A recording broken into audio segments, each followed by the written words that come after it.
తెలుసుకునేది మీరు కొట్టుకు చూస్తుంటే మీరు కొట్టుకు చూస్తుంటే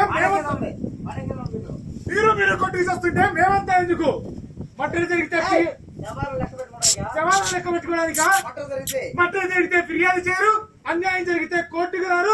మీరు నాగరిక యుగంలో బ్రతుకుతున్నారా లేక రాతి యుగంలో ఉన్నారనుకున్నారా? చూడు నీ చేత ధర్మ సూత్రాలు చెప్పించుకున్నాడు ఎవడో లేడు ఇక్కడ. వెళ్ళి మీ చట్టాలకు పట్టిన బుద్ధులు దొరకబా. ప్రజా సహకారం లేనిదే ఎన్ని చట్టాలు వచ్చినా ఏం చేయగలవు? మీకు ప్రభుత్వం ఒకటి ఉందన్న లెక్క లేదు. పగలు కళ్ళు మూసుకుపోయి పగలు ప్రతీకారాలంటూ తెగనరుకుంటూ పచ్చని ఈ సీమను శ్మశానంగా మారుస్తున్నారు.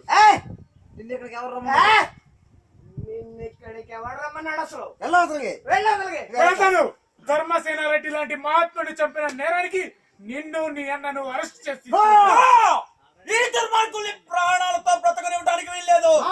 తండ్రి చిత్తుపై రగుతున్న అగ్ని జ్వాలను ఆరక ముందే వీళ్ళని నరికి పోగులు పెట్టాలి. మిస్టర్ ఇంద్రసేనారెడ్డి, ఇక్కడ కావాల్సింది ప్రాణానికి ప్రాణం కాదు, తప్పు చేసిన వాడిని చట్టపరంగా శిక్షించడం.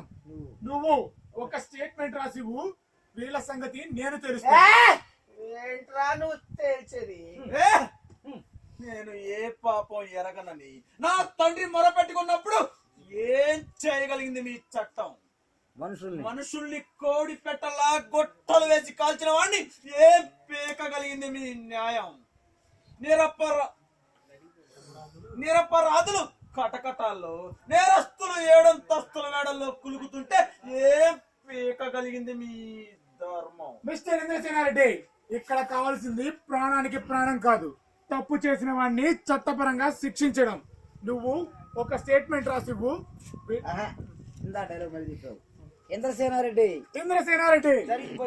జరిగిపోయింది అనవసరం. విద్య ఉన్నవాడివి, విజ్ఞానం తెలిసిన వాడివి. ఈసారికి నన్ను నమ్ము, స్టేషన్ కి వచ్చి స్టేట్మెంట్ ఇవ్వు. నా ప్రాణాలు పణంగా పెట్టైనా ఈ దుర్మార్గులకి శిక్ష పడేలా చేస్తాను, న్యాయాన్ని కాపాడతాను. వీటితో మాట్లాడేది వీడి దగ్గర మాట్లాడు, వాడితో మాట్లాడేది ఈ చట్టాలు న్యాయస్థానాల మీద నమ్మకం ఉండి కాదు, నీ సిన్సియారిటీ మీద నమ్మకంతో ఎత్తిన కత్తి దించుతున్నాను. పద, నీకు రాతపూర్వక ఫిర్యాదు చేస్తాను.